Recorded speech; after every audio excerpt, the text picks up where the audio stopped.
ધારાસભ્ય અને સંસદીય સચિવ જયંતિ રાઠવાએ છોટાઉદેપુર બેઠક પરથી ભાજપ માટે ચૂંટણી લડવાની ઈચ્છા વ્યક્ત કરી છે।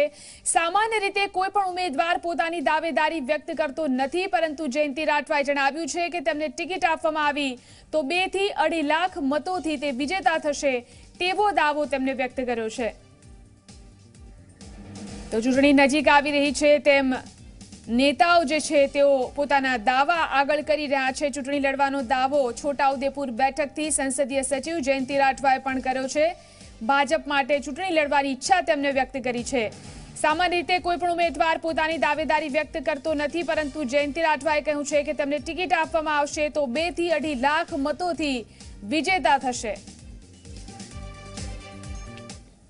मारी पण इच्छा लोकसभा लड़वानी छे अने पार्टी जो लड़ावशे तो चौक्कस आ विस्तारमांथी 100% मत मारी आदिवासी प्रजा कार्यकर्ताओ आपशे एवो मने चौक्कस विश्वास छे अने हूँ पण पोते रेसमां छुं।